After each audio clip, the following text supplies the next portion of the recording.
All right, everybody. Welcome back to another episode of the Mainly Hoops podcast. We're still covering the Big Ten transfer portal news. We've got Penn State we're diving into today. We're going to start off with Marcus. Marcus, let's hear your thoughts. Who do we think is the most valuable transfer they got this offseason? I mean, they only made 2 moves in the portal, right? The bulk of their moves they brought 2 guys from overseas, 2 freshmen 4-stars coming in, 2 guys out of the portal. Sasa Siani and Josh Reed coming over from Cincinnati. By default, I think Josh Reed's the better option here. He showed the ability to have some big games, particularly in the Big 12 tournament. He had 19 in the first round against Oklahoma State, and then 10 in the second round against Iowa State. Like he's an okay shooter, like 31% from 3. So like, all right. Just not always like a super comfortable looking jump shot, super high arc on it. But we did see him have the ability to get it going in the tournament. As for Siani, like he averaged 10 and 8 at UIC last year. Did knock down a few threes, so I don't know if that's like a growth area for him maybe heading into this season. Just not a great athlete, kind of a very below the rim guy. When he catches it, sometimes it doesn't even really look like he knows what to do with it. So sometimes he just flips it up at the rim. I don't know. Like I didn't even see him dunk in any highlights. So for like a big guy, he averaged 10 and 8, like solid year, but I'm not really sure what his role is going to be for this Penn State team. So I guess Josh Reed by default is my answer. Cody, what are your thoughts on Reed and Siani? Do you agree Reed's the better get? I would probably go in the other direction. I think Siani's probably the better get, just because I do think overall, I think he's a better offensive talent. He's going to provide value as an offensive rebounder. He's solid in the post-up game as well. His size, I think, his size and footwork, I think, are going to be translatable Big Ten skills. I don't think they're all that great, and I don't think he's going to be like a post hub necessarily for this offense.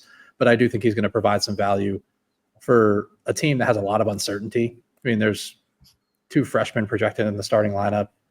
Maybe even a couple of the international guys crack the starting lineup. Maybe one of the bigs in Ivan Juric maybe starts over Siani. Like at the moment, Siani's going to be the starting 5-man, which I'm not sure I love, especially from a defensive standpoint. I think he's pretty limited, especially in this defensive scheme that presses a ton under Mike Rhoades and it's going to ask Siani to move in space a lot and have recovery skills. That's not really where he's going to be bringing any value. He doesn't really do any of those things all that well. But from an offensive standpoint, I think he's going to give this team a bit of a boost. I mean, he had a 15% offensive rebound rate at UIC, which is a pretty impressive number. I don't think it's going to be 15% in the Big Ten. I think we'll see it closer to 12 or 11%. I think that's a pretty good number as well to provide some value, which, Mike Rhoades' offenses, they emphasize getting on the glass a little bit. They also emphasize transition, which isn't really his area either. But when this game slows down, I think he potentially needs to be a guy that they play through. So not the greatest fit. But as for Josh Reed, just real quick, I mean, he provided the boost for Cincinnati's offense when they needed some shooting.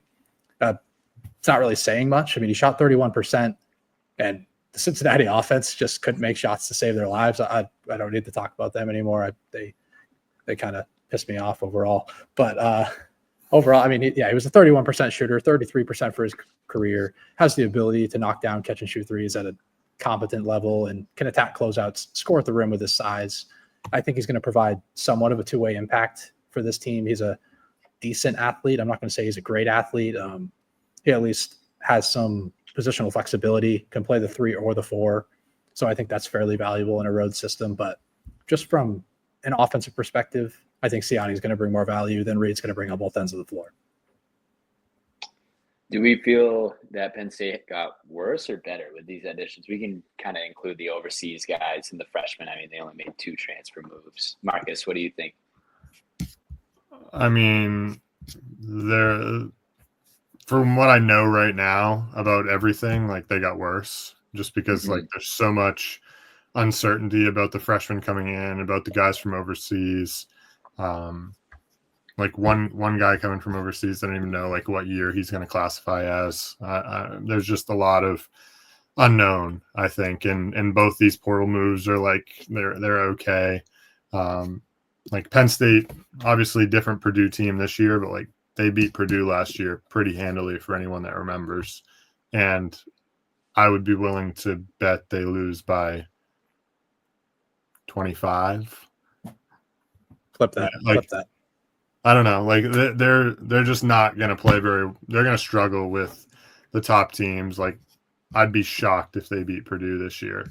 So I think they definitely got worse as things stand right now. You know, we'll see if these guys that are coming over, if the freshmen develop quicker than anticipated. But you know, based on what we saw last year from them, particularly early in conference play, they're definitely not as good. That lose to Purdue by 25 made it in my notes, so we're going to keep you accountable there.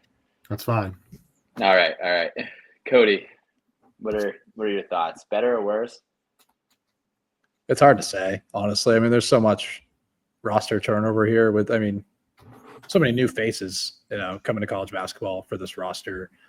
I don't really love the system fits from the guys I was talking about. Like Reed's fine. He's a fine two-way presence, but Siani, not the greatest defender, and I think he's going to have to play more minutes than Rhoades would like. So at this point, I have to say they got a little worse. I wasn't even really high on Penn State last season. They started off the season pretty hot and had a solid start to conference play, like Marcus said, but they kind of fizzled out just because the offense really wasn't good enough. And for Mike Rhoades, coaching style that needs to have the defensive backbone to really be great, I just think that's too much in question to say that they're going to be all that good. Any final thoughts for these guys before we wrap them up? I'll say my thoughts for team previews. I don't really have a ton. I haven't dove into the freshmen or international guys all that much, so I don't want to say too much with all that much certainty before I dive into that. Marcus. Yeah, no, I've said my piece on the Nittany Lions. We'll see after, like Cody said, after we dive in a little bit more on some of these guys coming in as freshmen from overseas. All right, that wraps it up for Penn State. As always, thank you for listening to the Mainly Hoops podcast.